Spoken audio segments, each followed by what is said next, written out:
That is, so much of left-wing politics isn't actually an ideology. It's just people who are just miserable. Yeah, They're just miserable. Point. And they look at something like that and they have to find a way to oppose it. Yeah. And so then they retrofit this thing that, Sydney Sweeney's a fascist, is fascist propaganda. And it's really just, that woman's probably depressed. Yeah. You know, she probably doesn't like the way she looks. And so she's going to take it out on Sydney Sweeney. Yeah, no, I think that's a lot of their politics. It's just right. the politics of projection. So this has been referred to as basically driving a dagger into the heart of the climate change religion. Like there are people who care. I mean, most Americans, we care about the environment. We want clean air, land, and water. Conservatives love the environment, want to be good stewards of the environment. There are people who then, in the name of climate change, are willing to bankrupt the country. Yep. In the name of environmental justice, they will get tens of billions of dollars appropriated to their friends rather than actually remediating environmental issues. Hardworking Americans know when it's time to roll up our sleeves and get the job done. Now is the time to unleash our nation's energy to create jobs, secure our future, and make life better, more affordable, and full of opportunity for all Americans. That's the power of America's oil and natural gas. Learn more at lightsonenergy.org. Paid for by the American Petroleum Institute. Ladies and gentlemen, your attention, please. Keep the faith, hold the line, and own the libs. It's time for our main event. Good Tuesday to you. Welcome back to the Ruthless Variety Program. You come to us for a few yucks and to get some news you won't get anywhere else. You are in for an absolute treat here at the Ruthless Variety Program. I'm Josh Holmes, along with Comfortably Smug, Michael Duncan, and John Ashbrook, left to right across your radio dial. To say they were going to break some news here this week, it's an understatement. We are going to do some incredible stuff, and it starts today. We have Lee Zeldin, the administrator of the Environmental Protection Agency, which there are things that you can do under the Trump agenda to try to rein in what the left has done. I'm not sure there's anybody that could do more than what it is that he's doing, what he's about to announce on our show here today, fellas. I mean, there's a difference between trying to, like, stop the march of the left and take a chainsaw to their agenda and fight back for America. I mean, I was so thrilled to hear the news he's going to break and what he's doing there. It is truly like the stuff dreams are made of. It's been too long that we've had to deal with this left-wing BS, and he's just cutting right through it. Yeah, and I don't think it's hyperbolic to suggest that, like, the climate agenda is the heart of their socialist agenda. Yeah. It's like the way that they want to undo the American dream, undo capitalism, all of it requires this climate justice agenda that makes America's poorer, gives them less energy and less things in our economy. And fellas, I don't think it's immodest to assert that we, as the hottest, most influential podcast in Washington, D.C., have news that the Associated Press and Reuters and the New York Times and the Washington Post would kill for. We have it right here on the Ruthless Variety Program. If you stick with us, wait till you hear what he's got to say. The most significant economic impact that has happened in Washington, D.C. on the regulatory front is about to be announced before you when Lee Zeldin shows up here in a few minutes. We also have the RNC chair, Michael Whatley. Now, if you've been following along and you know that we have an interest in Senate races, you'll know that there's a retirement in North Carolina, a seat that Republicans absolutely have to have in order to have a majority after the midterms in 14 short months. And the President of the United States, Donald Trump, has got an opinion about who should fill that role. Just so happens to be the RNC chair. He's a good friend of the program. He's going to be joining us about his plans, which is like... What a show. What a show. What a show. Your home state of North Carolina, Smug. I could not be more thrilled. And it's my home state's North Carolina. I spent a lot of time in New York. This is like my dream team is what we're bringing on this episode. So we're breaking some news here. We're breaking some news. But you also tune in for some yucks. And I got to be honest, fellas, there's a lot that's been going on in popular culture. Some things that I've been watching that's happening. It hasn't quite made the program. And we took notice of this thing about a week ago, 10 days ago, and didn't want to talk about it right up until the fact that the left just lost their minds. Sydney Sweeney. Oh, yeah. Sydney Sweeney. So it started, she's an actress, a huge A-list actress, done an incredible amount of things, including a signature film, Duncan, in which she was featured alongside of a guy that your wife used to date. Oh, Glenn. Yeah. Glenn Powell. Glenn Powell. Which, if you're an OG to the Ruthless Friday program, you can appreciate that joke. Well, look, Glenn's a great guy. Yeah, he is a great guy. But she chose me. I'm just kidding. Glenn's a great guy. And why shouldn't she? And why shouldn't That's she? right. That's exactly right. A man of your stature. I'm just as handsome. You're just as handsome. But anyway, if you've noticed what's happening in advertising, marketing, just sort of like the culture that we now reside in, 4 short years ago, we were being subjected to a bunch of discussion from corporate media about, like, you should appreciate the following. And it was just like all nonsense. Yep. Like everybody was like, ugh, for real? And then all of a sudden people started figuring out that where culture was not as is advertised by our political elites. Yep. They were actually just meeting us where we are, which is what marketing used to be. And a person like Sydney Sweeney, who's right at center, like I mean, she's not like particularly outspoken politically, but she's made it known that she's a Republican. She got attacked a couple of years ago because, like, as the left does, they try to ruin people's lives for disagreeing with them. It came out that her mother was, like, wearing like a MAGA hat. And her mom openly supported Trump, and they're like, we should ruin this person for that. To put a finer point on it, what it actually was her 60th birthday party. This is Sydney Sweeney's mom. And they made up some like hats and shirts that said "Make 60 Great Again." Yeah. And so like the left freaked out and was like, is this a MAGA party? Yeah, because they're like, a MAGA party? They're like, we dare they? own Hollywood. Right. We own your whole distribution center. Yeah, I'm not sure she's actually a Republican, but she's from Idaho. You can tell she's From a Idaho. Republican, man. 100%. I mean, you can see it. So she signs on with American Apparel? No, it's American Eagle. American Eagle? American Eagle, which is a brand, frankly, that was big at one point, stuck around, so it must have had some staying power, but it wasn't one that was like in the top of the news. It's the kind of store you walked past when you were forced to go to the mall on a routine basis. And today, you might not You're walk not going past to it do so that. quickly. You're not going to do that. And so they did this ad campaign. Do we have the ad, by the way? Wolf, can we put that up? I'm not here to tell you to buy American Eagle jeans. And I definitely won't say that they're the most comfortable jeans I've ever worn. Or that they make your butt look amazing. Why would I need to do that? But if you said that you want to buy the jeans, I'm not going to stop you. But just so we're clear, this is not me telling you to buy American Eagle jeans. Sydney Sweeney has very jeans. You see what I did there, right? This is what I voted for.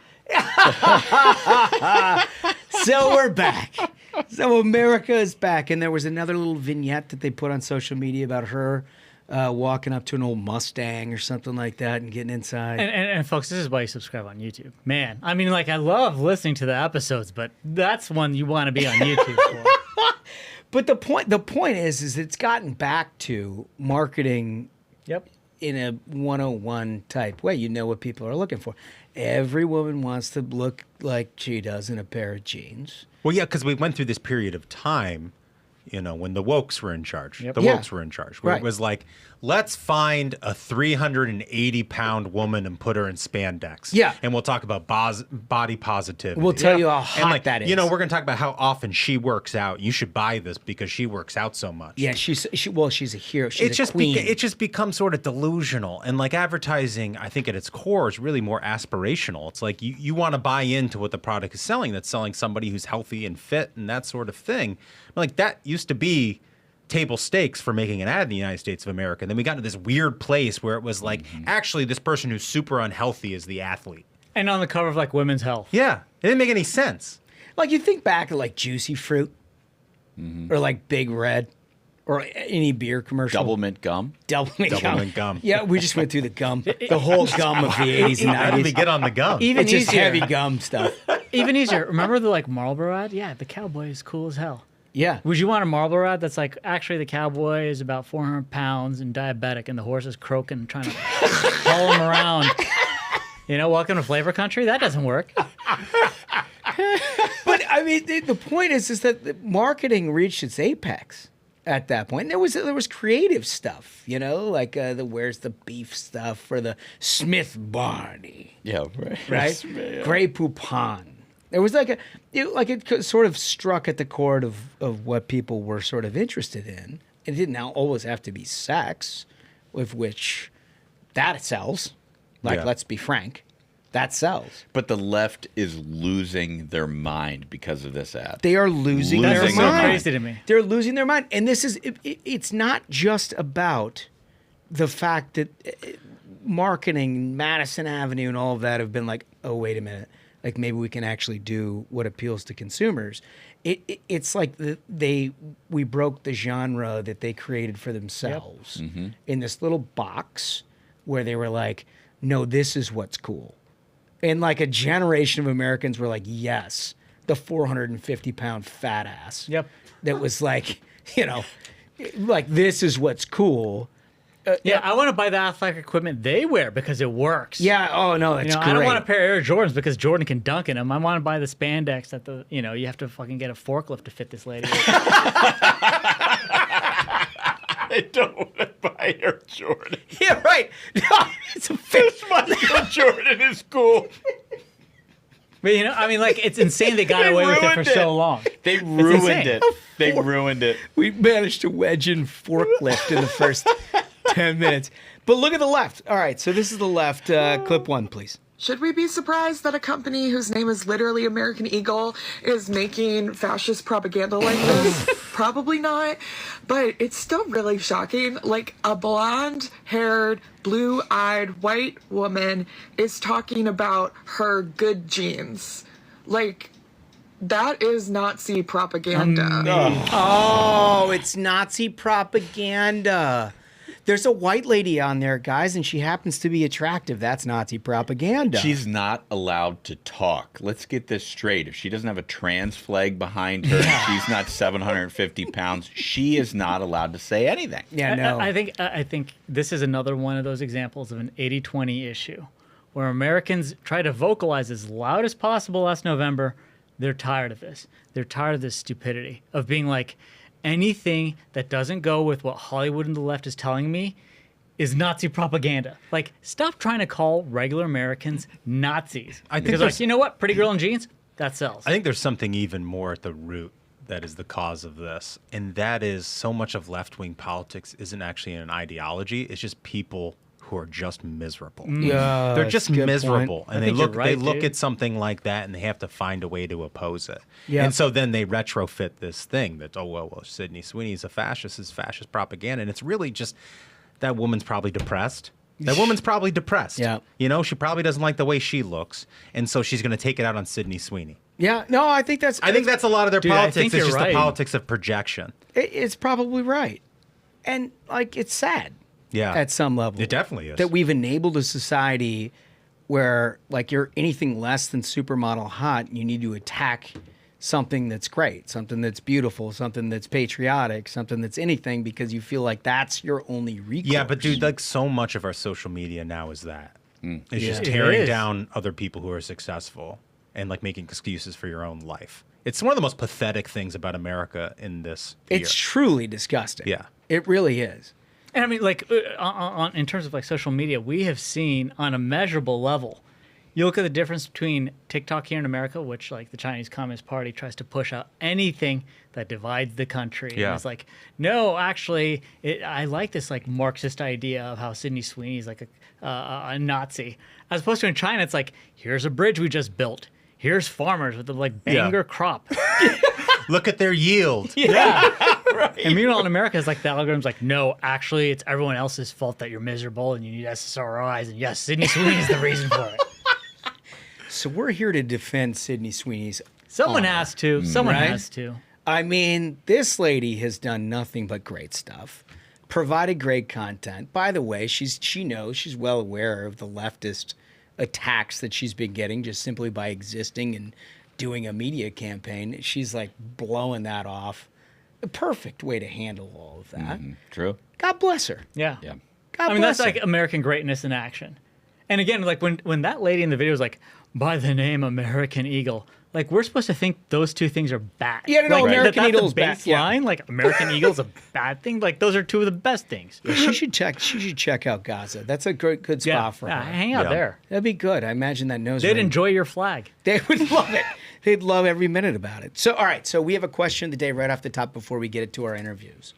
The question of the day is, what 80s advertising needs to make a comeback? Such a great question. Like we mentioned all the gum, but there's a lot more out there for you all to work with. And there are clips. Like respond with that. Put that stuff in there. Give us the whole rundown. I mean, it's all nostalgia. It's all hilarious stuff. I'll weigh in Marlboro ads everywhere, all across the country. Let's just get cowboys smoking cigarettes. And Save like the country. and like Tap for the younger- Rockies. Tap the Rockies. Yeah. Coors Tap Light. the Rockies. The Coors. And twins. And I love you too. Man, This is what they took I mean, from that us. was more 90s than 80s. No, but but we it- should broaden it a little Broaden bit. it out, make Yeah. it the 90s. But even if you weren't like didn't grow up with it, you've seen the stuff. Yeah. Like what do you think appeals to you? I guarantee you'd be buying more products if you saw somebody advertising to you in a real and meaningful way. So leave that in the comments. When you like and subscribe, we read them all, we cultivate them, we get back to you. We're going to do that on next week's episode after our guest. When we come back, you're going to hear from Lee Zeldin. He's the administrator of the EPA. He's breaking news that I just want to tell you, you're going to think like environmental policy and like, oh, it's for the left or whatever. What he's about to talk about is the most meaningful and significant thing the federal government has done in my lifetime. And I mean that sincerely. This is something for those of us of a certain age who watched all of this come into fruition from the left and what they had done to sort of insulate themselves from any sort of scrutiny by creating rules and regulations that acted as a hub and spoke for all the things that they did to try to destroy industry in this country. Nobody ever thought that anybody would have the balls to do it. President Donald Trump is elected. Lee Zeldin's the EPA administrator. He's going to announce to you what just happened right after this. America is back. Thanks to President Trump and leader John Thune's working family tax cuts, we stopped the biggest tax hike in history.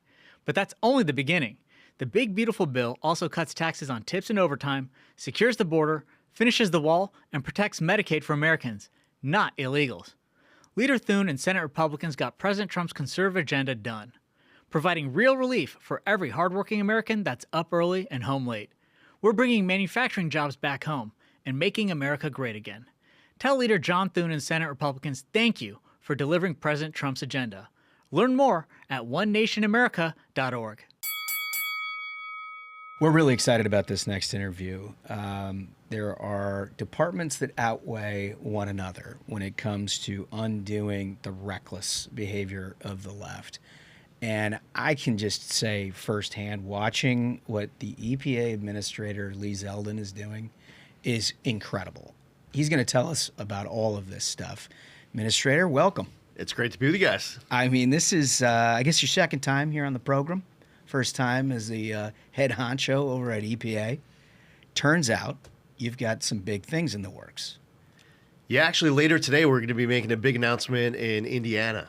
And something that happened back in the Obama administration, 2009, was that they put forward this regulation called the endangerment finding. Now, a lot of people are out there listening. They might not know what the endangerment finding is. If you were asked congressional Democrats to describe what it is, the left would say that it means that carbon dioxide is a pollutant. Carbon dioxide is an endangerment to human health. They might say methane is a pollutant. Methane is an endangerment to human health. And that's an oversimplified, I would say, inaccurate way to describe it. The way they did this was following a Supreme Court case in Massachusetts versus EPA. And the Obama administration said that carbon dioxide, when mixed with a bunch of other well-mixed gases, the greenhouse gases, that it contributes to climate change. How much, they don't say. It's more than zero. And they say that climate change endangers human health. So because of these different mental leaps, and by the way, when it's carbon dioxide mixed with all these well-mixed gases, they were only looking at mobile sources like vehicles, but a bunch of those greenhouse gases aren't even emitted from vehicles. Now, why does all of this matter? Like, right out of the gate here, we're getting very wonky on like what this regulation means. Well, then there were all sorts of different vehicle regulations that followed. So this is like the endangerment finding in and of itself is the hub to the spoke of the left's environmental agenda, essentially. So this has been referred to as basically driving a dagger into the heart of the climate change religion. Like there are people who care. I mean, most Americans, we care about the environment. We want clean air, land, and water. Conservatives love the environment. We want to be good stewards of the environment. There are people who then, in the name of climate change, are willing to bankrupt the country. Yep. In the name of environmental justice, they will get tens of billions of dollars appropriated to their friends rather than actually remediating environmental issues. So they created this endangerment finding, and then they were able to put all these regulations on vehicles, on airplanes, on stationary sources to basically regulate out of existence, in many cases, a lot of forms of segments of our economy. And it costs Americans a lot of money. What's the significance? How big is the endangerment finding? Well, repealing it will be the largest deregulatory action in the history of America. So it's kind of a big deal. It's incredible. And like you said, it goes beyond just cars. There was huge ripple effects in manufacturing in this country. And if we're going to rebuild our manufacturing base, we have to let people actually do their jobs and build their companies and power their machines. Yeah, so we announced on March 12th, it was over 30 different deregulatory actions. We put out press releases once every 5 minutes. Apologies, not really, to the environmental reporters here in D.C. who had their inbox flooded. They seem like a well-adjusted bunch, by the way. So that night, this guy, Bill Weir or whatever, he's like the chief climate correspondent on CNN. He's on like Keaton Collins' show, and he was criticizing us, saying that we didn't proofread our press releases, that we put out our press releases so quickly that we didn't proofread it. And he says, as an example, he puts a press release of this regulation, which is it's OOOOB/C, so quad OBC. It's an actual thing. It's an actual rule, and it's regard to the oil and gas industry. And so he puts it up and say, look, this is the chief climate correspondent at CNN. He says, look at this proofreading at it. As an example, it says 0000B/C. It's not even a thing. It's a placeholder. It's like, no, it's an actual rule. And Caitlin Collins was like, whoops, like making it like we really didn't know what we were doing in proofreading it. I certainly did a segment after that explaining how they had misled their audience. The next day, he ended up going back on air admitting that. Oh, he did? But like, you can't be like the person in charge of educating your entire audience on all things environment, energy policy, if you don't even know what these rules and regulations even are. I think that's critical, is because the reality is, when this was passed, this was the left's tentpole to begin the whole climate grift that we've seen. This is the birth of people gluing themselves to museums and sitting in the middle of highways. This was the first step in opening up the Pandora's box of insanity, of trying to shut down manufacturing in this country, of trying to shut down letting people decide what kind of car you want to drive. This was the start of it. And when I first heard about this, I was thrilled. I hope everyone appreciates this is a true game changer. It's projected to save Americans over $1 trillion. This is a huge victory for the American people. That means more jobs. It's more affordable to be able to purchase a car, and all of the actions added up amount into the trillions. Wow. And it's one agency in 1 year doing more deregulation than entire federal governments across all agencies across entire presidencies. Yes. When you look back in history, that's how much of a mess it is that we inherited. Now, with regards to the endangerment finding, they'll say carbon dioxide is a pollutant, and that's the end of it. like they'll never acknowledge any type of benefit or need for carbon dioxide. Yeah, like so right stop now, breathing, right? Yeah, like right now as we're doing this interview, I mean, it's important to note, and they don't, how important it is for the planet. And when I say that, like what I just said, like the left, their minds will explode. Just pulling that clip, like, oh my gosh, and they'll say, well, let me lock you in a tank of just carbon dioxide. Well, it's like you lock me in a tank of just water and see what happens. Like, I guess bad things would happen if I was just stuck in that tank filled with water. They didn't actually study carbon dioxide individually.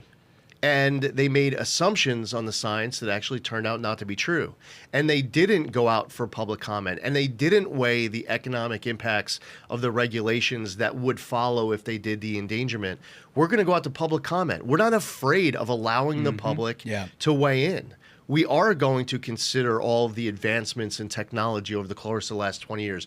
We shouldn't shy away from all of the innovation in the way that we tap into an energy supply here in the United States better than so many other countries around the world. We aren't going to ignore the fact that emissions are down in this country over the course of the last 20 years. I'm glad you mentioned that, because look, even, first of all, far left, this is always a religion. It's become, like you mentioned, their scientific mistakes and all of that. I kind of think that it was all on purpose, right? I think the whole agenda was, as you said, Smug, shutting down American manufacturing and all of the domestic. I mean, you mentioned methane. They were literally saying, let's start killing all the cows in this country. No ranchers allowed because the cow farts emit methane.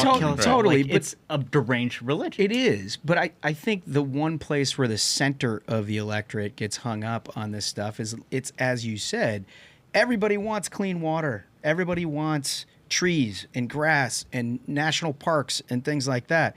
None of the things that you are doing are endangering that component even for a second. I mean, this is, from my perspective, a better environmental policy if your goal is cleaner air, fresh water, all of those things. That's the component where I think we have to divorce the talking points that you see in the New York Times, the Washington Post now for 10 plus years, creating this climate change religion from the ultimate goal that all of us want, right? Yeah, one of the biggest differences between conservatives and liberals, the right and the left, Republicans and Democrats on this, because we all care about protecting the environment. On the left, they say that in order to protect the environment, we have to put all these regulations in that will strangulate out of existence entire segments of of energy sectors and other aspects of our economy. On the right, conservatives believe that we can both protect the environment and grow the economy. It's not a conservative choice. We are choosing to do both. And on top of it, that's what the American public wants. Right. So when you get elected into government, or you're here serving in the president's cabinet and running one of these agencies, why are we here? Because the American public made a choice last November to send Donald Trump back to the White House to be the president of the United States. When they were exercising that voice, they were saying that they want agencies to apply common sense. They want agencies to be cognizant of economic pain. That if you run an agency like the EPA, where the core mission is protecting human health and the environment, you should do so in a way that can allow them to afford to heat their home and have get the prescription drugs they need and be able to put the groceries that they need to inside of their fridge. They should be able to afford to purchase a car. They should have a job. And it's a big difference between the right and the left. I'll tell you one other big difference between the right and the left that I've noticed since coming in. I've heard this term environmental justice. And the best definition that somebody can give in favor of it, that you would get a lot of support, even conservatives would say, okay, I agree with that definition, is you would say that there are communities in America that have been left behind that need help dealing with remediating environmental issues. Okay, all right, we all agree with that definition. So what are you going to do about it? Now, on the left, in the name of environmental justice, they then will get tens of billions of dollars appropriated that instead of spending the money directly on remediating environmental issues, they want to give it to left-wing activist NGOs. They want to pay off, former Obama and Biden officials and Democratic donors and give it through pass-throughs. We have some examples of grants where the grant will go through 4 pass-throughs, and each of the pass-throughs will take 15 to 25% for administering it. Think how much a dollar gets diluted in order to get it to the recipient. And we say, well, why don't you just put it right to the recipient? Or if you're sending it to a state and the state is going to give it to the recipient, then you have, in theory, one pass-through or administrator, so that the federal government can advance cooperative federalism and we're not doing everything ourselves. Here's the difference. On the right, not only do we disagree with the idea of giving all of this money to left-wing activist NGOs, we don't advocate for taking the money and giving it to right-wing activist NGOs. We say that if a dollar is going to be spent in the name of remediating an environmental concern in some community that needs help, the dollar should get spent on directly remediating the environmental issue. We don't want to take the money from a left-wing NGO and give it to a right-wing NGO. It should go directly towards the purpose, or the money should just get saved for the taxpayer. Yeah. So, Administrator, I think this is really, really important. So I want to put a finer point on it, because I think some people read some articles about this with Stacey Abrams and everything. And I think what you walked through is critical here, and that is when the left puts in all of these rules, it just becomes a spoil system for their activist base. And I know that there was some bank that they had sent all this money to, and you guys were clawing back all of this through the grant-making process. Can you go into the specifics there of how much money you were able to find and where it was all going? They parked the Biden EPA towards the end of 2024. Parked $20 billion at an outside bank. Because $20 billion. Because it was so much money that they didn't even know how to spend it. And they had a deadline that they had to get the money out, so they just released it to this bank. It's never shady at all when a lame duck president is shipping $20 I mean, that is billion legit. out. Take the money and run. Yeah. So $20 billion end up going to 8 pass-through entities. In many cases, brand new entities. In the case of the Stacey Abrams Connect NGO, in 2023, they received $100. In 2024, they got $2 billion. Oh my God. The Biden EPA was expressing concern that they were not going to be able to spend this money wisely. Like, the people who are processing the grants, it's documented over emails, their concerns. They put in a grant agreement that NGO had to, within 90 days, complete training called How to Develop a Budget. Come on. Oh my God. So if they don't know, but get this, even though they have 90 days to complete training called How to Develop a Budget, within the first 21 days, they're able to start spending the money. So they can start spending the money before they even not only develop a budget, but like get training on how to develop a budget. They were all of a sudden out of nowhere. The CEO was getting paid $800,000 plus. My God. They're paying someone else $450,000. 22 people over $150,000. It was a pass-through entity, all 8 of them. Now, once it goes through the pass-through entities, you might ask me, well, where's the money go next? Here's the problem. I don't know. Like, as administrator of EPA, you can ask me all sorts of questions that I should have the answer to that I don't. EPA is a party to the account control agreement for those 8. We are not party to the agreements with regards to all of the subgrantees. So they can do whatever they want once it hits their bank account.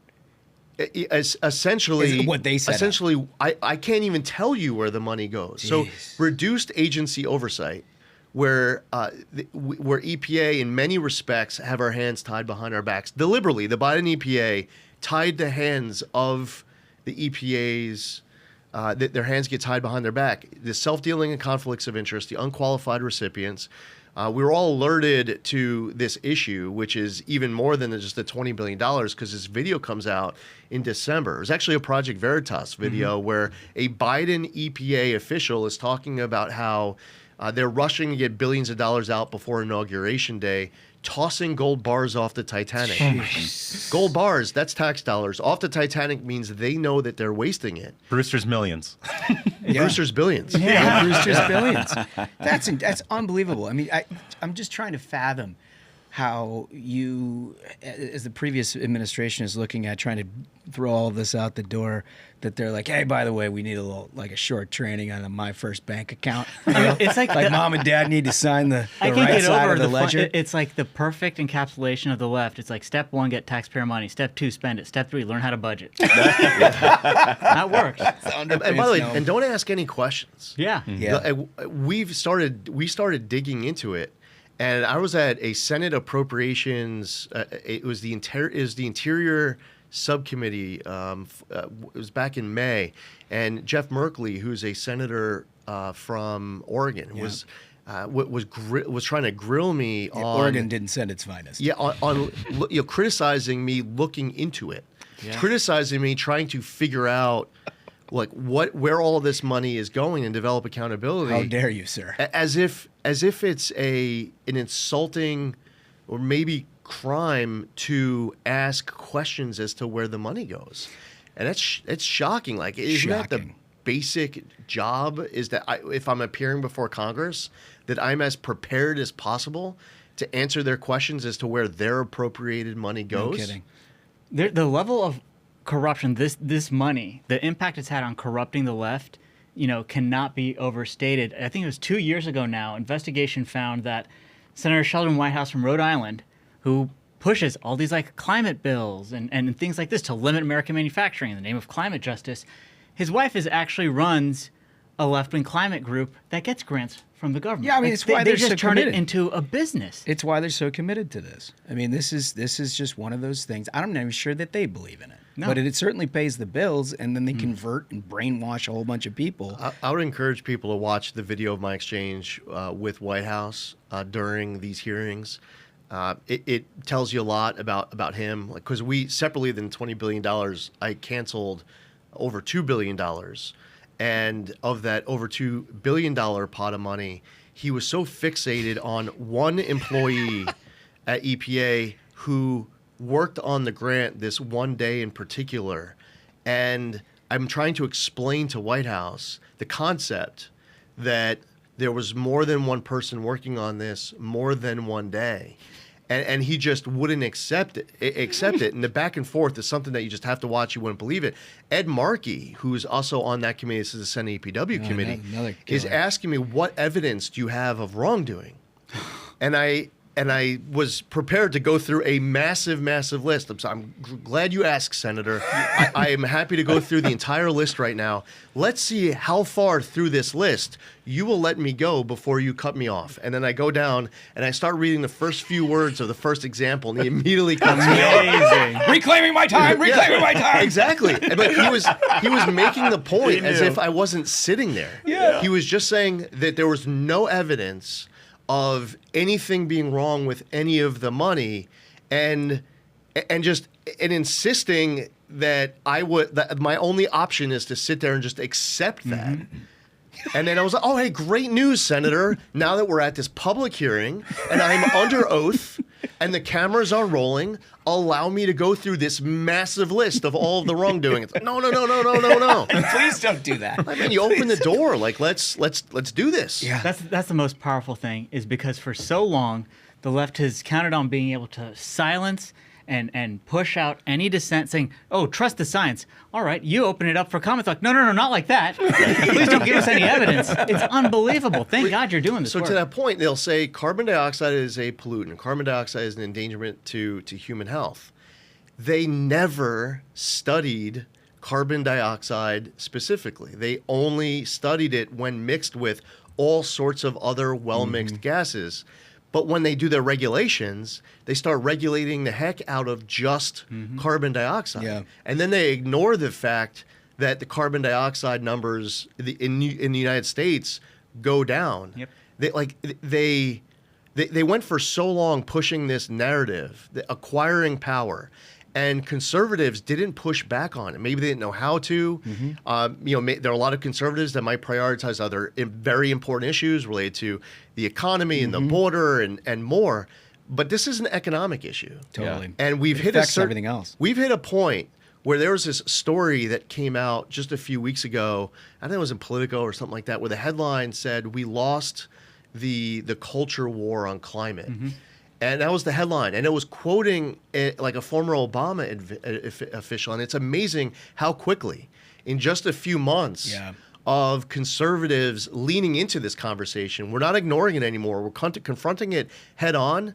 Now, all of a sudden, the left is saying that they're not losing. They're saying that they lost. And I've been hearing these different conversations, especially when the cameras aren't rolling, where now they're talking about how they have to figure out how to update their messaging to start being more aware of the economic impacts. And or just aware. Like, and it's maybe not more aware, just aware. And it's a message to conservatives on all issues across the board. It's just important to confront, meet these issues head on, have these debates. Don't be afraid of win them. these debates on the merit, because the left went so far overboard. I mean, it was 6 years ago that AOC was saying we're 12 years away from extinction. Yeah. Right. And in the name of that argument, the thought is that we should have tens of trillions of dollars that should go into this Green New Deal getting implemented, that it would essentially, forget about raising taxes on the wealthy. You can confiscate 100% of the assets of the wealthiest Americans and still not have enough to do what they're saying. So like, we'll pay for it by increasing taxes on the wealthy. We'll pay for it by increasing taxes on the wealthy. And it sounds good. But even if you confiscate all of their assets, you still do not have enough money. Of course not. No. I mean, it's incredible. And it takes competent, thoughtful, smart leadership, the kind that you're providing over at EPA right now. Can't tell you how thankful I am. There's one more vignette that I wanted to get to. You mentioned before we got on, you were in Mexico. And one of the things that we've talked about here on the program is how everything with the Trump administration is connected to everything. It's why you see these trade deals starting to work out. We're getting pieces of the puzzle that are all kind of coming together when like 4 months ago, everybody was saying like, oh, they don't know what they're doing.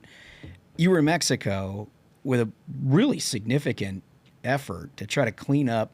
Well, I'll let you tell the story. There's a big announcement that we made at the end of last week in Mexico City. I signed on behalf of the United States government, on behalf of the Trump administration, this memorandum of understanding, a very substantive, permanent, 100% solution to the raw sewage that is coming across from Tijuana into the San Diego area. Millions of people in Southern California have been impacted. Foul smells, Tijuana River Valley degradation, beaches closed. You have Navy SEALs in Coronado unable to train in the water because of water quality. It was an environmental issue. It was a national security issue. It was a border issue. I went in April to San Diego. I met with my counterparts in the Mexican government. I toured all the different sites that I just described, including a helicopter tour above to get a line of sight from a different perspective. And in just 90 days, we were able to get Mexico to obligate the remaining money of a prior commitment. It was significant, $93 million to go towards all sorts of Mexican side projects. We have condensed the timeline for completion of all different kinds of Mexican side projects. And on top of that, we added many more Mexican side projects where collectively, finally, this issue that's been around for decades, we have this 100% permanent solution to urgently implement, and we're excited to be able to sign the deal.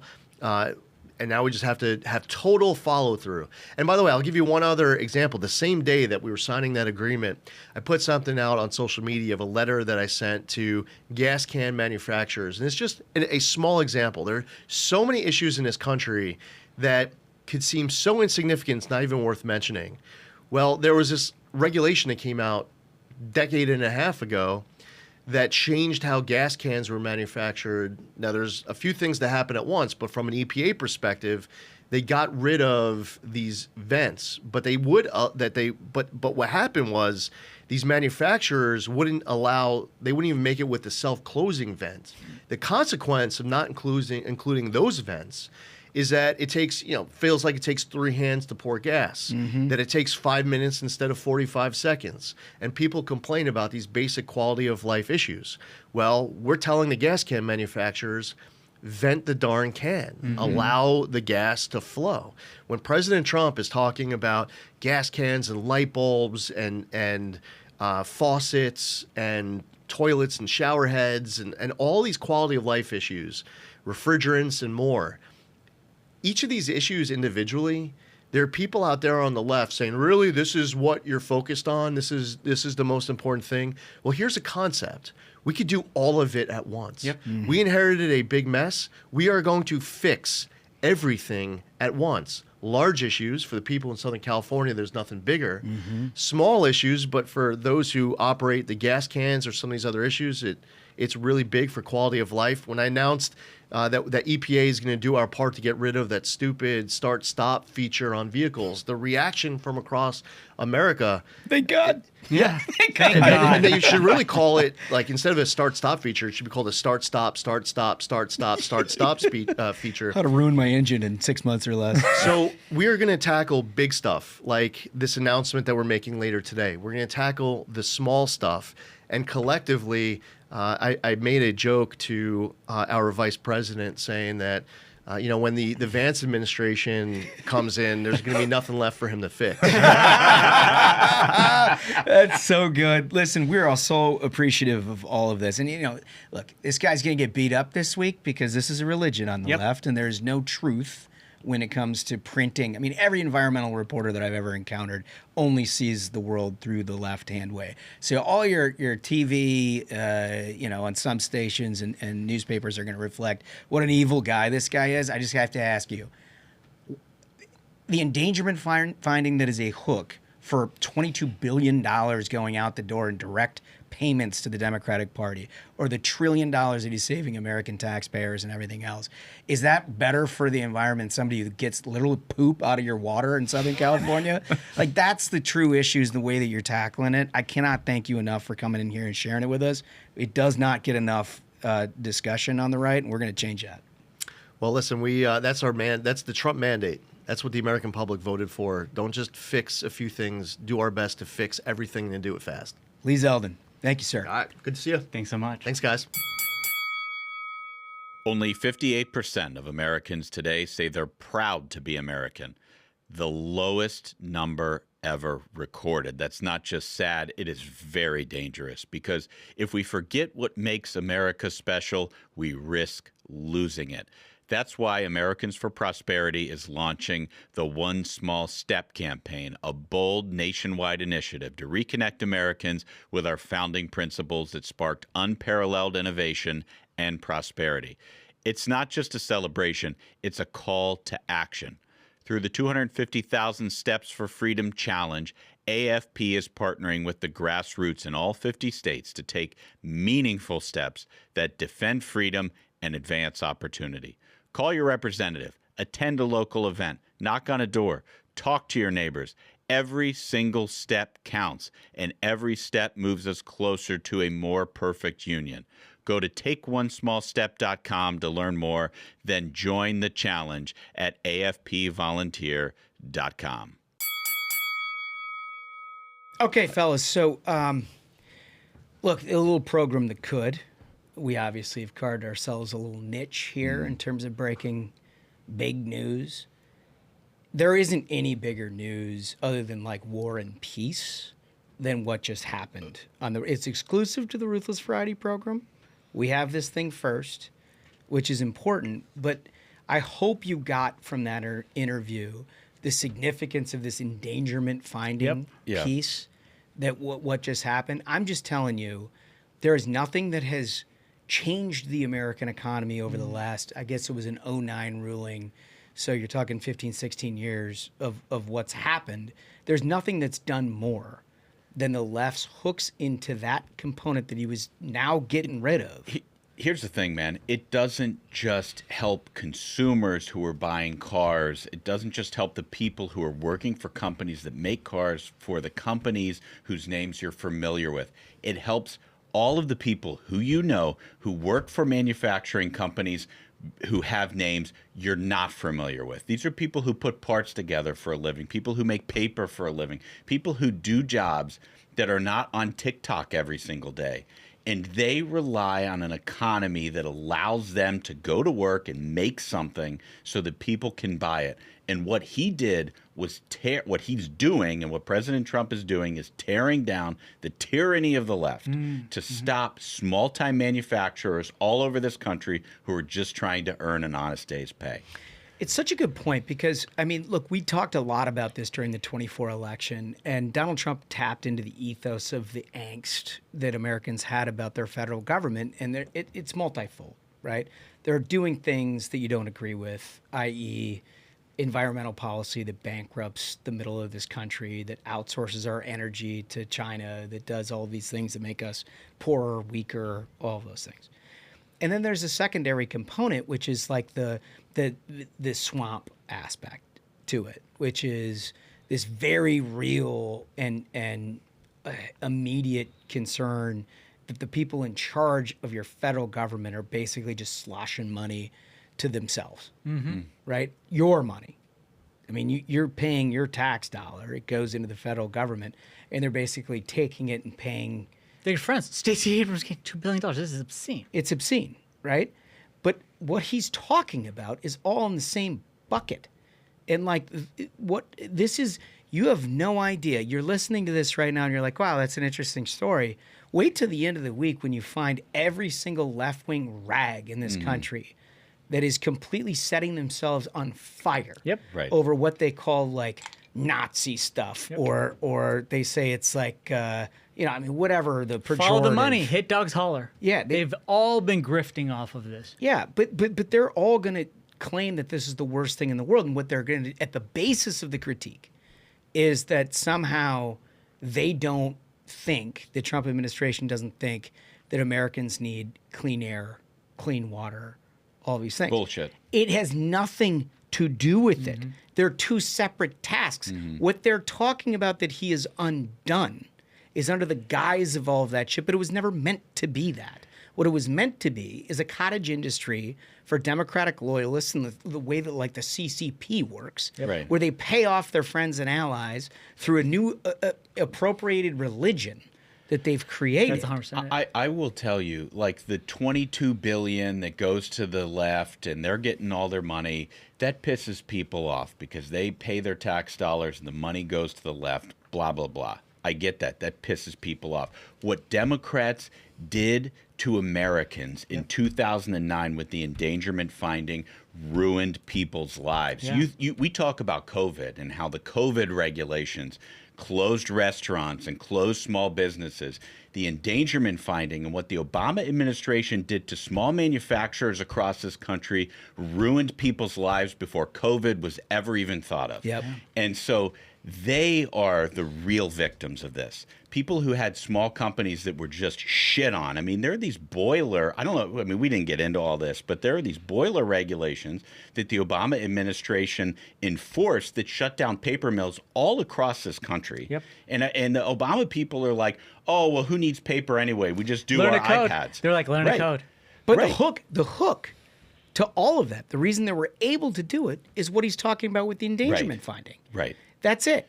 And the false science and all the nonsense, the reason they were able to do that regulatory experiment within the American public is because they created something that allowed them to do it. They're getting rid of that. They are. And it's not like the need for paper went away. The Obama guys just bought it from China. So the difference is now Americans can make it, and we can reinvigorate American manufacturing in a way that Obama and his people took away from us. It's really, really good. It's great stuff. So your question of the day. Last Friday's episode, a little bit of a solemn occasion, and we marked the passing of Hulk Hogan, who was a generational icon. We asked the question, what is the most iconic Hulk Hogan moment to you? And to do that, we always start with a voice. Okay, first comment comes from U.S. Marine 2001, who writes directly from the halls of Montezuma. And he writes, the most iconic Hulk Hogan clip was body slamming Andre the Giant in WrestleMania. There is an interview Hogan did where he talked about all the injuries he sustained after that performance. No surprise, because Andre the Giant was like very, very big 500, 600 pounds. He continues, you wouldn't have known it after the slam, but he tore his lat off the bone and had the adrenaline to finish the match for his fans. Absolute legend. Rest in peace, Hulk Hogan. Oh, man. That was absolute legendary Incredible stuff. And if you watch the documentary with Vince McMahon, you know that Andre the Giant also had a back problem, and he went to Vince and he went to Hulk, and he was like, you know what? Do it. I'm going to do it. Do it. What a legend, Andre the Giant. So good. Showmanship. Comment 2, please. This is from Ken. Ken writes, I met Hulk Hogan in 1996 at a backstage auto signing before Halloween Havoc. I was a 9-year-old boy and saw the action figure come to life before my eyes. He taught my dad and I how to do the bull horns and then did the NWO salute with us for a Polaroid. quite literally one of my favorite memories. Yeah, that's what we were talking about. That's awesome. The guy was always there for the people. Yeah. Just awesome stuff. Smug, comment 3. Comment 3 is from Will Olson, and Will writes, I loved seeing Hulk's cameos in Rocky 3 Yes. and Muppets from Space, but my favorite Hulk moment was seeing him and my man Dennis Rodman wrestling together with NWO. Two of my childhood heroes in the Ultimate Tag Team. Rodzilla put up a very sweet tribute to the Hulkster on his Instagram. Two things about this. So, folks who saw the Bulls documentary Oh, yeah. a couple of years ago, it was Last awesome. Dance. Last Dance. They loved even Jordan got in and being like, Rodzilla, where were you for practice? But also the Rocky 3 thing.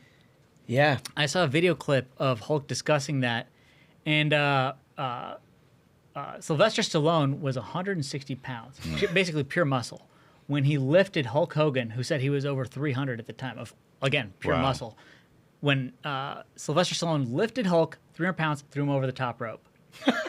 That's some strength. Yeah. So That's some good. strength. He's like, yeah, his legs are shaking, but he's like 160 pounds. The Italian Picks me Stallion. up, Italian We used to Stallion. have an entertainment culture. We here, did. You know? That's incredible. Sweeney's bringing it back. Sweeney's bringing She'll it save back. this country. She'll save it. Fantastic comments. Remember when you like and subscribe and you leave your comment, we read them all and we put them back into use the very next episode. So thank you for doing that. When we come back, we've got a lightning round and then an excellent interview with the chairman of the RNC, Michael Whatley, who may have a different future in mind. Right after this. Our nation is standing up for American workers, restoring the pride of making products here at home. That's what we do every day. We're America's beverage companies, making American products with American workers in America's hometowns, delivering brands that have been enjoyed for generations, creating good-paying jobs, the kind that require only a strong work ethic. Because we believe in the promise of America and the people who make it great. Okay, so I think this was flagged by Smug first, our noted polling observer. I mean, this is dynamite news. Incredible polling that was released that shows Democrats losing voters across all ages and demographics. I think this was Pew. It was Pew. At some level, but they did affiliation changes between 2018 and 2025. They take a deeper dive than your media organizations that do like flash polls at any given moment, but they look into party registration and all kinds of things. And turns out things have changed. Yeah. I mean, it's very clear. Wolf, could you start pulling up some of these graphics for our folks on YouTube? By race, white voters have gone from R+8 in 2018 to R+19. That's a change of 11 points. Black voters have gone from D76 to D52. That's 24-point move towards the Republican Party. Hispanic voters have gone from D35 to D19. That's a 16-point move towards Republicans. And Asian voters, this is something, have gone from 38 to 18. That's losing half your support. That's R+20 movement from 2018 to 2025. Like, seems like Mayday territory for Democrats. Well, and it Sucks to suck. gets even more acute when you're talking about multi-generational and the Hispanic side, Yep. multi-generational communities, where it's doubled that. Yep. Right? In some of these swing states where people have just sort of locked in, they're building communities. Like it's changing a lot. And the middle class poll of the Republican Party is very for real.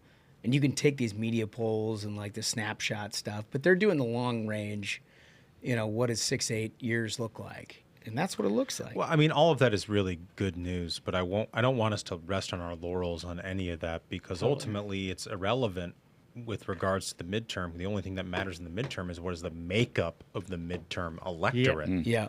Right? Good I mean, point. like that's the most important thing. All of this shifts in atmospherics is fantastic. What does the actual electorate that shows up in a midterm look like? In the Trump era, Republicans have struggled in these midterms and mobilizing that Trump coalition to turn up when he's not on the ballot. Great It point. still concerns me, and I know we're going to talk to a lot of people who are going to try to solve for that problem, and I think part of that is going out there and explaining what the Trump administration has done for you as an American and the wins that Donald Trump has racked up in this first 6 months. We got to go out there and sell it so we can convince those voters they got to show up in this midterm so we can keep winning. Yep. Great point. Really no good point. question Very about important. it. Let's take a look at gender here. Pop that sucker up. Ashbrook, what are we looking at here? We're looking at men who have moved from Republican +4 to Republican +14, and then women who have moved from Democrat +19 to Democrat +10. Even women have moved by 9 points toward Republicans. Yeah, it's an interesting component, right? Because you're always conditioned to hear about a gender gap, of which there is a significant one, no question about it. The movement towards men is much more significant than the movement of Democrat towards women, and now it's coming back towards Republicans in the first place. But that's all you read about, right? Is like this huge, well, women are abandoning the Republican Party. It doesn't look so, right? It's the opposite is true. It doesn't look like it from here. Now, there's still a gap to be made up, but that's a significant thing. Duncan, what do you think of that? I mean, I think it's great. I would reiterate, I mean, you're looking at 2018, which was basically the nadir of Republican support in the Trump era. That was like the worst election we had in the Trump era. So all of these gains are fantastic gains, don't get me wrong, but there is some regression to the mean here in some of these numbers. The 2018 numbers, I don't think were ever sustainable, That's with an electorate. pretty good context. That's really good context to have. No question about it. I hate to be the wet blanket, but somebody else that's right. to be. No, that's important. I think it's right. And like for those of you who are interested in the nuts and bolts of this, as we get through the legislative session into the fall and we're going to do a big candidate thing. You're going to hear from everybody, and then we'll break down a little bit of this in greater detail. We haven't done it yet because we think it's a little bit too early. We're still dealing with a whole bunch of different things that make up an environment that ultimately you all are going to cast a ballot on. So we're going to get to that in the fall. But this last piece I also think is important because it shatters an awful lot of the preconceived narrative that a mainstream media is putting on what's the makeup of the Republican Party. Education. Pop that one up for us. Smug, what are you looking at? So this is the movement, again, from 2018 to 2025. High school or less educated voters have gone R+2 to R+7. Some college has gone from D+2 to R+10. That's a straight-up flip, 12-point move. College grads have gone from D+15 to D+7. That's a move 8 points to the Republican Party. And post-grad has gone D+32. D+32, good God. To D+24. That's an 8-point move towards the Republicans. What's interesting to me is that this is on the heels of Democrats telling every post-grad and every college grad that we will pay off your student loans out of the taxpayer till. All of these people are like, yeah, thanks for the student loan help, but what are you going to do about helping me to build a career? And Democrats have no answer to that question. Totally right. So you look at all of this and you wonder the slip. Obviously, there's a whole bunch of things that deal with Donald Trump himself, the message that he had, the 2024 campaign, Kamala Harris herself, Joe Biden himself, all that are not irrelevant to the shift that we're seeing. But what's like the discernible change and what is it that are the lasting images within the two parties that are contributing to these changes? Well, let's take a look at clip 2, please. There's Eric Swalwell. I should be working right now. I should be at the Capitol. I should be in a suit.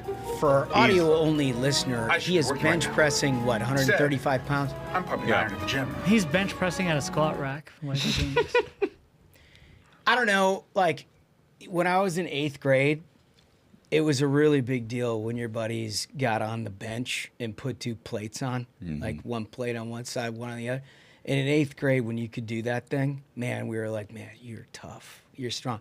I was 13. Maybe he's going for reps.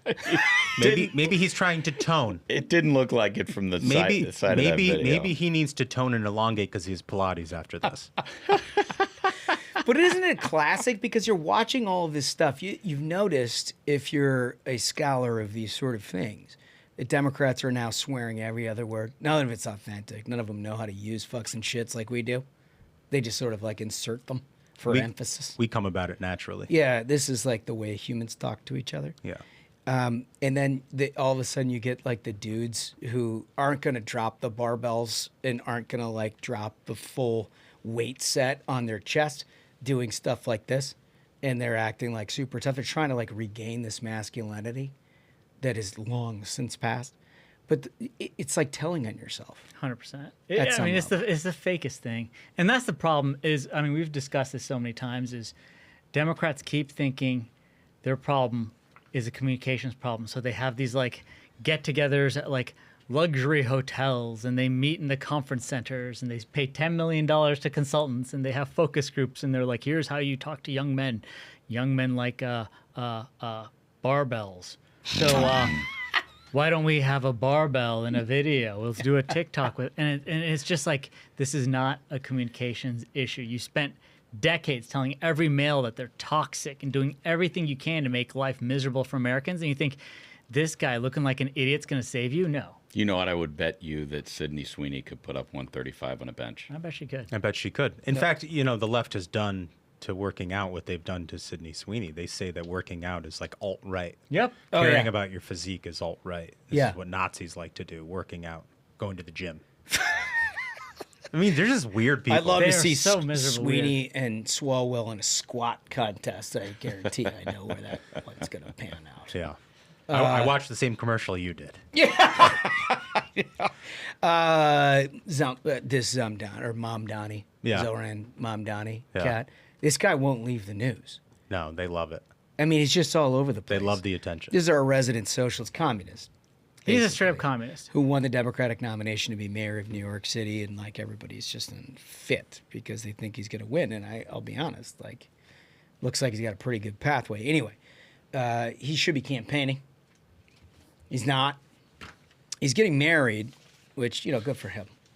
So where does he do that? It's a posh wedding bash at a secluded Uganda compound. Yep. That's where he's from, right? Yep. Yeah. Yeah, they have a phone jamming system Oh, that was installed. so people can't like send texts from his wedding? Well, you wouldn't want the New Yorkers to know what it is that's going on at this outfit. Wait, And- you're kidding. And they had armed guards. When this guy tweeted out that like no one should own a gun except for, it's every communist is like, no one should have guns except for us, so we can put you at the wall and shoot you. Totally. So this is according to the New York Post. Socialist New York City mayoral frontrunner Zoran Mamdani celebrated his recent nuptials with a lavish 3-day affair at his family's ritzy, secluded Ugandan compound, complete with masked security guard. Masked.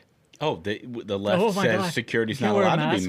masked. Masked security guards and a cell phone jamming system, the Post had learned. The gates of a bustling private compound, which sits at the wealthy Buziga Hill area. That must be a really...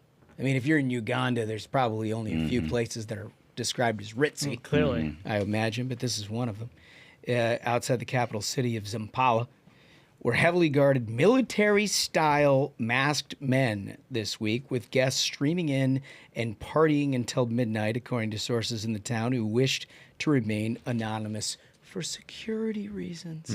Because they are trying, beyond trying, to make sure that one of their own becomes mayor of the largest city in the United States of America. What this just reminded me of is this very interesting fact I had learned just recently about like why Ilhan Omar's family fled to America and how she's like a socialist here is because the socialist government that her father was a part of got pushed out of power.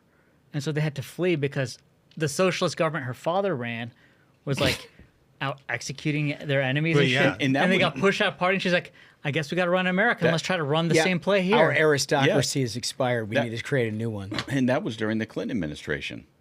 I will tell you that I think Mamdani is very lucky that he wasn't married over there during the Obama administration, because we all know what Obama did to weddings overseas. Oh my God. Oh my Lord. I love that. No one. Excellent take. No one quite lives high in the hog like an African communist. I mean, think about like No. Idi Amin or Yeah. Mugabe, you know? I mean, like that's like par for the course when like you are a dictator in Africa and you're a communist.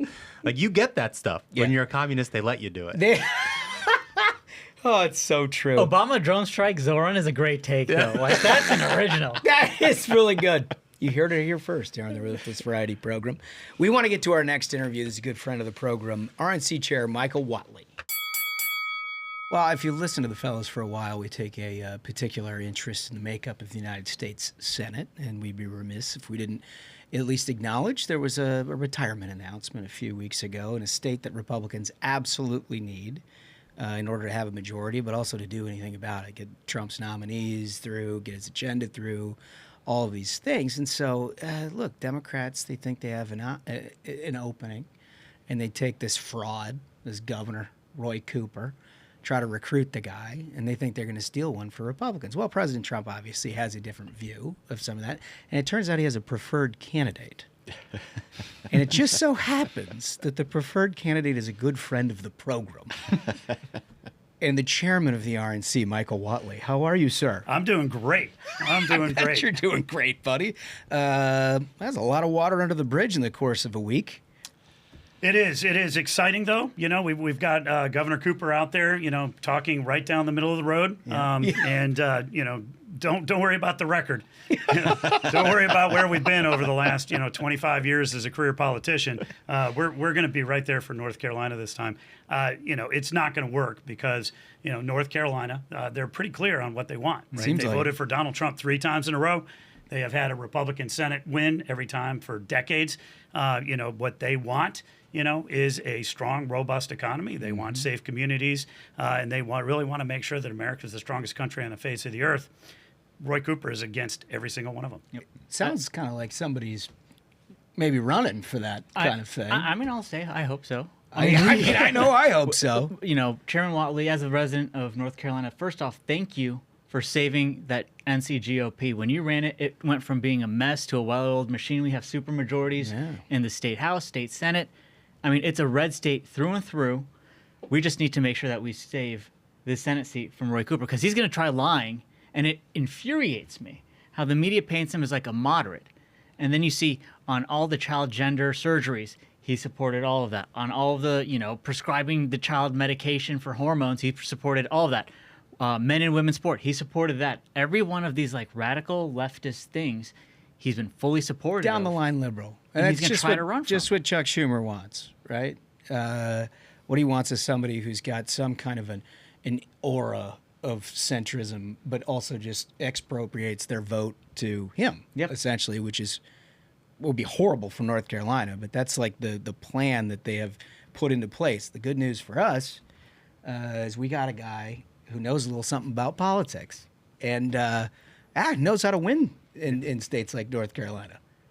Yeah, we're excited. I mean, I think that the opportunity that you have down there right now is to look at where President Trump is. He's running +6 in terms of favorability right now because he's delivered on everything that he said he was going to do. Promises made, promises kept, right? Going to rebuild the economy. Well, we got the tax cuts through. The regulatory relief is happening. Every marker in the economy state, going in the right direction. Grocery prices are down. Gasoline prices are down. Inflation is down. Mm-hmm. Check, right? Totally. And you look at what's happening on the trade, deals right now that are being made. Massive news this week, last week, the week before, where we're seeing all of the different trade deals that are starting to come in and what that's going to mean for investments in the United States. Overall, this economy is getting ready to absolutely take off. And you think about what he meant when he said he was going to make America the strongest country on the face of the earth. The big, beautiful bill certainly had a lot of great provisions in it. No kidding. Like pay raises for our troops and new equipment and making sure that the Golden Dome, program is going to be in place. The rest of the world calls it Iron Dome. Us Notre Dame guys call it the Golden Dome. Yeah. Well, Johnny and I have worked on an awful lot of Senate races over the years, and there's one sort of thing, as I was talking about with the Schumer strategy, is they try to find these guys who, from a state level, figured out how to keep an approval rating. I think of Phil Bredesen. Mm-hmm. What was it, Bulldog from Montana. It seems like this Cooper cat is falling into a long line of Democratic governors in red states that dip a toe in thinking nobody's going to talk about what they actually believe in a federal race, and it hasn't worked out very well for him. Yeah, and it matters a lot with this guy because not only is he a left-wing lunatic, like Smug was talking about, he mismanaged the state when people needed him the most. I know you're from the western part of the state, and what happened with that hurricane last fall was just devastating. And what Joe Biden did not do and what Roy Cooper did not do was help people when they needed help. And I know you've done a ton of stuff in your own capacity to just to provide a little bit of support, now working with the president to try to come into these communities and help them out. Yeah, they abandoned Western North Carolina. I mean, it was absolutely appalling. You know, when you saw the level of devastation that hit Western North Carolina, and the state government and FEMA were nowhere to be found. You know, and I went up and I volunteered, you know, with Samaritan's Purse, and we were going in and you know, mucking out houses and trying to help, you know, these homeowners, you know, these families kind of get back on their feet. It really was remarkable. I never saw a FEMA truck, never saw the state government there whatsoever. And, you know, the stories that I continue to hear are about the hurricanes that hit the east. 6, 8, 10 years ago, you know, there are still people living in hotels and still living in you know, rental trailers, you know, because they have not gotten, you know, the reimbursements where the federal government gave the state money and the state has not turned around and put that money to good use. You know, so his record on hurricanes right now is absolutely a vulnerability for him. You know, when President Trump took his very first trip during this term down to North Carolina, asked me to go with him, you know, and we had a conversation about what needs to happen. You know, what we've seen since that day, you know, and he basically said, Michael, I need your help down here, is a whole of government response. You know, we've got billions of dollars that are going through HUD to be able to help homeowners and with loans and grants. We've got billions of dollars that are going in through the Small Business Administration. The Department of Transportation opened up I-40, has rebuilt hundreds of bridges and roads. And of course, FEMA now is actually working with the Corps of Engineers and cleaning up all the debris, you know, for those storms. So we're getting North Carolina back up on its feet. But none of that was present, you know, in September, October, November, December, you know, after that storm, until President Trump showed up on, you know, on his first trip after being sworn in. I know you've had an incredible relationship with President Trump. First asked you to run the RNC, which of course you did incredibly well, I think beyond any of our wildest dreams, a huge success last November, but you guys speak often. And, you know, we took notice of end of last week where he's all of a sudden decided he knows who he wants to run for Senate. I got to imagine you had some conversation. You didn't get just blindsided by that, right? He called you and said, hey, I'm going to say this. Well, look, we talk, right? I think that's the best way to put it. And, you know, I think that, you know, I'm honored, right? I mean, how could you not be, right? You know, for the president to say, hey, I want you to be the chair of the RNC, and then for, you know, him to say, I want you to stay at the RNC, you know, for another term, really high praise. And when you know, we're looking at this race right now, for him to put out a truth the way that he did, extraordinarily, you know, humbling, honestly, you know, and really neat. I think, you know, to kind of be able to say, okay, we're gonna put this together. Because I got to imagine, I mean, look, you at an operative level, there's nothing in politics that you haven't been a part of in one side or another. And, you know, you've worked through with candidates or whatnot in the hopes that at some point they can get a truth from the president saying, yes, we're all in and we're trying to avoid any sort of messy primaries and this is the guy who can do the job. When it's your name that's in the truth, that's got to feel different. It definitely feels a lot different, you know? And you know, when the phone blows up, you know, that's pretty telling. You know, look, I think as we look at North Carolina, though, you know, the simple truth is, for you to win in a battleground state, you know, you need a great candidate who runs a great race. You need to get out the vote. You need to protect the ballot. And we have spent really the last decade, you know, perfecting how do you do that in North Carolina. And I feel that if Laura Trump had decided that she was going to run and she decided she's not, you know, she would have stepped in on day one and we would have had an apparatus there that is ready to go. You know, and so I feel really good about our opportunities, you know, in North Carolina, just based on the track record we've been able to put together over the last several years for both the president and the Senate races there. So, Chairman, I'm curious more on the brass tacks of that, because you are a guy who's a party builder guy. You know about all of this sort of stuff. You ran the party in North Carolina. You know, these midterms are a dogfight, right? And we need to reconstitute the winning coalition that Donald Trump had that won him the state in 2024. How do you go about doing that in a midterm environment in a place like North Carolina? Yeah, just remind people of what happened in 2018, you know, because, you know, President Trump came in 2016, he shocked the world right? He takes over. We start moving the agenda forward. And in 2018, we lose the House. The next thing you know, the legislative agenda completely off the tracks. We've got, investigations. We've got hoaxes. We've got impeachments. Not one, two impeachments that really had an effect in terms of his ability to move the agenda forward, and it really affected 2020. We cannot go down that road again. And so we need to remind the voters that the president has delivered. And frankly, Congress has delivered. Right? We got the big beautiful bill done because the president drugged them kicking and screaming over the line in both the House and the Senate to be able to get there. But he's going to fight every single day, to make sure that the economy is on track, to make sure that the southern border is secure, to make sure that we are the strongest country on the face of the earth. And that is what the people want. We can't let that agenda go off the rails, And so when we're looking at other Senate races around the country, whether it's Georgia or Kentucky or Maine, we know that this is the formula we're going to have to run with, and we're going to have to make sure that President Trump is absolutely on that ballot. I got to imagine you're pretty pumped about spending all day, every day in North Carolina, too.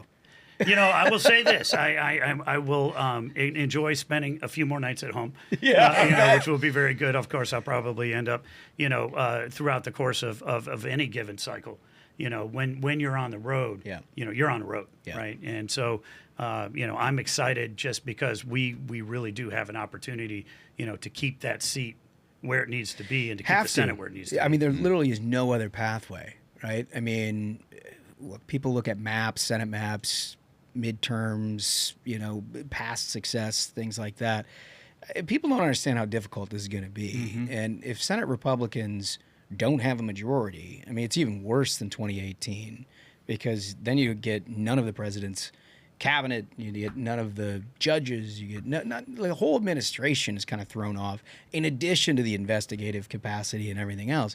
So you're not even just not moving the ball forward. Like it goes backwards. There's an attrition that goes to it if you lose the Senate. And so there is no other way to get there without North Carolina. And I mean, I would just urge everybody who's listening. The majority goes through North Carolina. Any way you slice it, this is going to be a very critical Senate race. And you know who knew North Carolina was important? Kamala Harris. And who did she pick for her vice president? Tim Walz. Complete idiot. And she thought Tim Walz gave her a better shot at winning North Carolina than picking Roy Cooper. And I wonder what that says about Roy Cooper, that he was her second choice. Well, I think it says a lot, and I think that, he certainly embraced Joe Biden and told everybody, oh, yeah, he's fit to be president, no problem. Put his arm around him, and then immediately after he fell off the stage, he was right there for Kamala Harris. And real and ready profile to go. and courage. Absolutely, Very malleable, too, And even just this last week, they had their big unity dinner with J.B. Pritzker. I mean, this guy's going to put his arm around Zohran Mamdani. He's there with Jasmine Crockett and AOC and Chuck Schumer and everybody in that left-wing constellation. That's his world. And that is not North Carolina's world. Nope. I mean, that party has been moving to the left. The NCDP, they have, resolution after resolution that are just as crazy and as kooky as you can imagine. And this guy just says, yeah, well, okay, that's the party I'm in. It's so funny. That's absolutely true. I mean, you talk to Republican governors, and they all go to this, National Governors Association deal where they interact with all their colleagues. And they say when they meet this guy, they think, well, his reputation is he's a centrist and you can kind of work with him. To a person, to a governor, every single one of them is like, oh, no. This guy is down the line left. You can't do business with this guy. And that's telling. It really is. You think about it as a state senator, like he supported every single tax hike that put North Carolina in the least competitive, status in the Southeast. And then as governor, he opposed every single tax cut that the Republicans in the legislature were passing. He said basically, the Trump tax cuts being extended, no tax on tips, no tax on overtime, no tax on Social Security, adamantly opposed, will never have voted for it, and will work hard to kind of dismantle that as he's going forward. There's not even an inch of centrism in any of it. I mean, it's just dogmatic left-wing stuff. It's the most frustrating thing is because he's gotten away with this lie. Well, it's the media. Yeah. That's it. It's the media. It's the hype. Yeah. But you're going to have to punch through all of that. Well, we will, right? And I think that when you think about North Carolina, it's a very expensive state. Georgia It's going to be a $500 million Senate race. North Carolina is going to be a $600 million Senate race. Maine, it's a cheap date. It's only going to be $100 million. Right. But you do have 8 media markets, and you've got a very big, diverse state, and it is a true purple state. I mean, it is a 50-50 state, and we have seen that in election after election after election. But Donald Trump won 3 times in a row, and he won by 5 points in this last election cycle. So there's a comfort level there, particularly on the federal side of having a Republican there. And you're right that nobody has ever really shown Roy Cooper in his voting record, True. To the voters of North Carolina, the way that we're going to have to do that this year. No question about it. It's funny. I used to do for a line of work, recruit Senate candidates for a number of years, and you kind of look for a handful of things. Do they know the state? They live there. Do they know? They say, well, I don't know. We got a guy who was the chairman of the state Republican Party, so yeah, I think that's fair. Are they politically adept to the understanding? Yep, RNC chairman. How's their relationship with the president? Talk several times a day. I think it checks that box. And then, are they a good messenger? Are they somebody who can work beyond the traditional base? Here is a guy whose job description in many ways has been about trying to find those 51% majority makers, whether it was in North Carolina or across the country last cycle. Buddy, that's a check. We got the whole thing. The fifth one, invite Smug to the chairman's box. Oh, yeah, that's right. 100%. That's a check. That one, and you check that box too. Yeah, no, it's really like a grand slam of things here. So, look, you're solving problems here. Yeah, an announcement's coming soon. And we're pretty excited about that. And, I think that North Carolina is going to be the marquee race in the entire country. Yeah. I mean, it really is. And Georgia's going to be right up there, and we've got a number of others that are going to matter. And we can't forget the House, right? I mean, we have a 5-seat majority going into this election cycle. That's the narrowest that either party has ever had taking into an election cycle. So we need to expand that majority. Even a guy whose name is likely to be on a ballot soon is still thinking about the House. He's thinking about the rest. If you get your way into the Senate, I'm going to see how long that holds. There's a healthy House-Senate dynamic that you might be the only one who has an appreciation for their political prospects. I can't thank you enough for doing this. You've been a really good friend of the program for a long time. I mean, the real estate that he got us outside of the RNC convention, if that alone was the only way we knew you, we would fall in love with you immediately. But I know you're going to make for an incredible candidate. Gives me a lot of comfort to know there's somebody who knows how to win at all levels, who's thinking about doing this, because we need to. There's just no other way. We absolutely have to win. I'm very excited about it, and great to be on with you guys, and can't wait to have you guys down in North Carolina next year. It's going to be great. If you find your way to an announcement sometime in the near future, make sure you send all the stuff our way, because I know all the listeners are going to want to figure out a way to help you 100% along the way. Stay tuned. All right, Mr. Chairman. Thanks, guys. Thank you. Thank you. Man, he is going to run a fantastic campaign. He comes from the western part of the state, as you heard, and that part was just under the thumb of people like Roy Cooper and Joe Biden during that horrible, horrible hurricane that just rocked that part of the state. And I think that this guy has a message that's going to sing. Also, big shout out to the Ruthless Friday program. He comes in here, he wants to talk a little shop about what may be his future. Yeah. Before he even announces what his future is. When he does announce his future, we're going to send out a bunch of stuff, how you can help him, because we genuinely believe here on Ruthless, you can't have a Republican Senate unless a guy like Michael Whatley is United States Senator from North Carolina. And the majority runs through North Carolina. There's no other way around it. It's 100% true. We'll do a bunch of different candidate interviews, and I know there's going to be a lot fall and into early next year, so you're caught up on every state. But this one seems to be coming together a little bit more quickly than the rest, and obviously it's timely for him to come in and discuss all these things. So thank you very much, Chairman Whatley, for coming on in for that. Do you guys want a little variety? Always. Absolutely. So we talked last week a lot about Colbert and that whole situation. So there was an interview that was taped before all that went down with Jay Leno, which Jay Leno's from like the Johnny Carson, David Letterman, that school of late night television. Comedy. Sing and dance Doing and entertain. comedy. Can you imagine? Yeah. Like have fun. Make sure.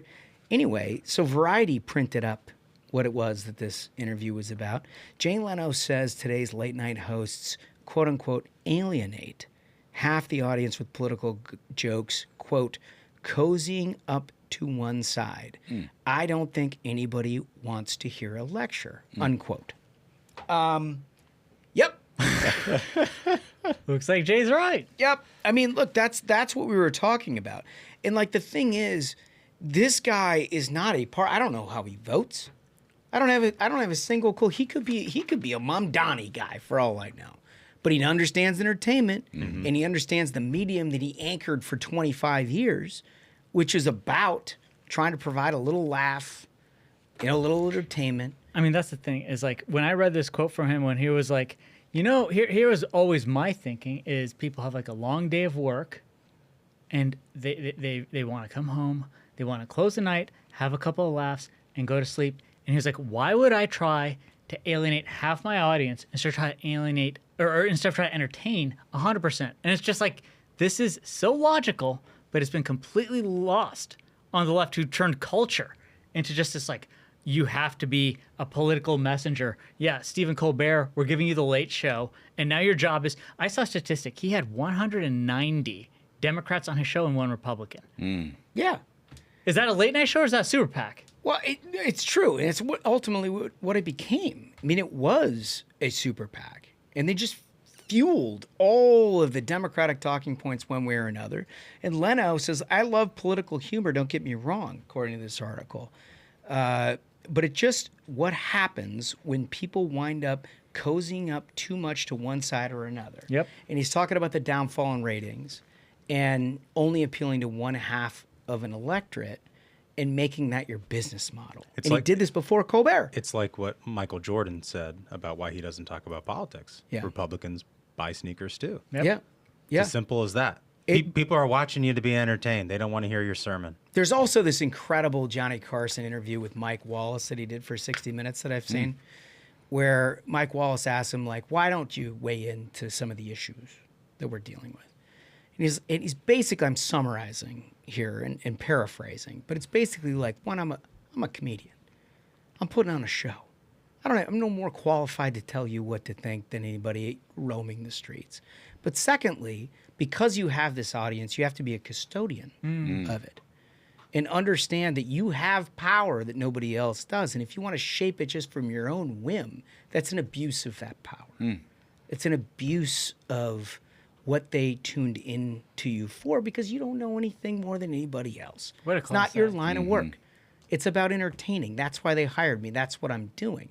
I'm not going to abuse the relationship that I have with my audience by giving them an opinion that it's not any more well-informed than anybody else that reads the newspaper. That was his take. And like I listened to that in the wake of the Colbert thing, and where Colbert's called for people to come and protest outside his studio. Are you serious? And there was like 7 people. Yeah, there's like 7 up. people. Just a bunch of fats. It's pathetic. It's like, no, I'm not a political show. Also, activists come outside my political show and protest. Get out of here. Just incredible. Anyway, I thought that was important context for what it is that we were dealing with last week. The next one, this one, you guys are going to love every second of this. So there's a woman, this is according to the Mirror in the UK, where a woman's, this is the title, woman's drunken night ends with taking home a seagull carrying the bird flu. Wait, okay. We need to see the video and then react to this thing. Can we get the video on this thing, Wolf? Once I come on home, well, my body's been a mess. Look at him, man. He's a beauty. It's a he fat actually seagull. wants to stop my room and everything, but I've got actually nowhere for him. Oh, my goodness. So a tipsy decision to adopt a stray seagull ended in panic for one woman when it turned out to be infected with the bird flu. A night out took a bizarre turn for one woman when she woke to find a seagull flapping around her living room, only to be told later it had bird flu. Aaron Punton I don't know. I mean, it's English, so who knows how you pronounce it. But she's 22. She's from Northumberland. That seems like a very British place to be from. Something from Lord of the Rings. Yeah. Anyway, she admitted that she had no idea why she scooped up the bird from outside Weatherspoon's pub. Right, exactly. Weatherspoon's pub. Her chum, Johnigan Wifflebottom, told her just take that seagull home. Why, that is a fine-looking bird.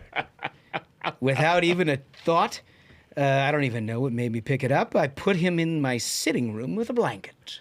The following morning, she was stunned to discover that the gull was flying around her home. When I woke in the morning, I'd forgotten that he was just floating around the sitting room. The sitting room. The sitting room. There's a sitting room. After taking the seagull to the local vet, Miss Punton was told it had tested positive for bird flu. The news left her feeling sick. Well, in more ways than one, probably, prompting her to disinfect her home from top to bottom. Left her feeling sick. I don't want to say it. I'm not going to say anything. No. What do you got? Let it go. Let it go. I mean, left her feeling sick. I feel bad. Now you're in this age of everyone's got a camera. There's always that saying of like, it's fun to ride a scooter, but you don't want to be seen riding it. That poor seagull is like, why you got to put this on video? You're feeling sick about it. You think I can go back and hang out with the guys after they find out about this? Do you think she banged the seagull? God knows what she did. Look at him. He's like, why you got to put this out there? I mean, it's a fat seagull.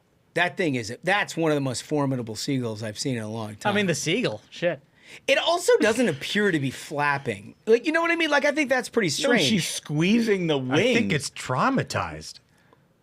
But how? I mean, it's a night out at the pub. Like, why you got to put that on video? All of us have been to the beach. It's not like you can walk up to one of those and throw them under your arm. But then also the next morning, she wakes up and says she doesn't. I think she said she didn't remember what happened. But she takes it to the vet instead of opening the window and letting it fly away. Like you got it.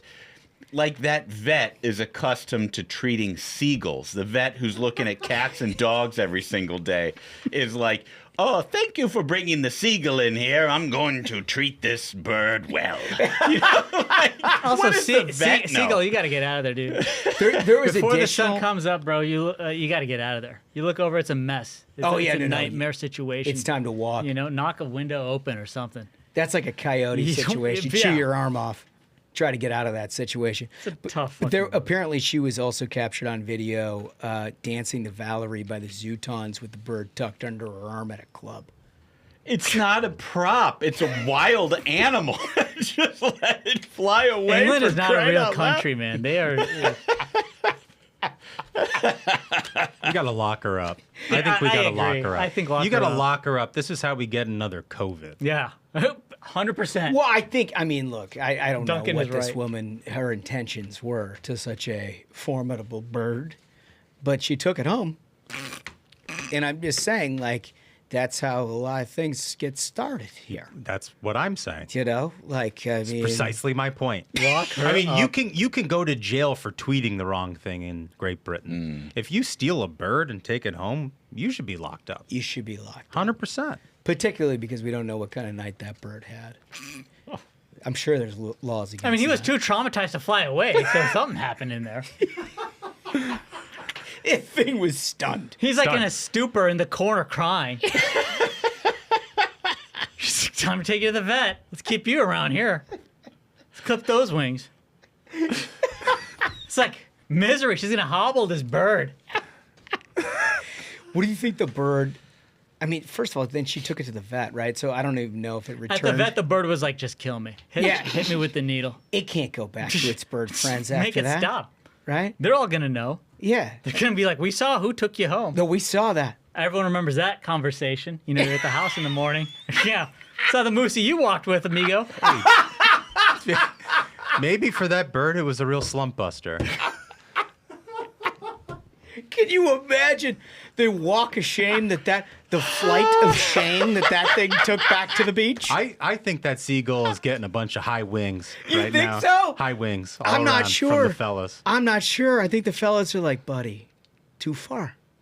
Like you might have a substance abuse problem.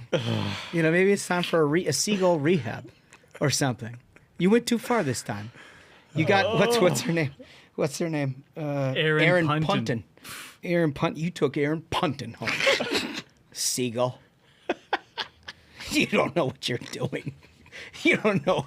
There it is. Yeah. Bro, 30 minutes earlier, he was in the pub trying to give a high five to his boys who were like, what? Yeah, and all of a sudden, Punton's Dude, got those him. goggles hit hard. Got him by the beak. There's nothing you could do. Oh, man, you poor seagull. I'm sorry. Anyway, I love that story, though. It's so good. Remember our question of the day, the 80s marketing. You can bleed into 90s if you want, because there was great stuff there, too.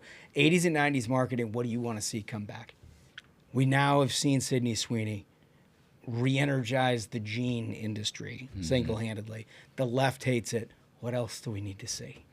You tell us what ads you want to see recreated. We will read them all and get back to you on Thursday when you like and subscribe to the Ruthless Variety program. Thank you for everybody who's been tuning in. Record numbers. We really appreciate it. Check out our merch while we're there. We're going to add some new things here shortly. With that, fellas, I think we did it. I think so. Absolute banger of an episode. Gentlemen, thank you so much, Chairman Whatley, and thank you so much, EPA Administrator Lee Zeldin. So, until next time, minions, keep the faith, hold the line, and own the libs. We'll see you on Thursday. Stay ruthless.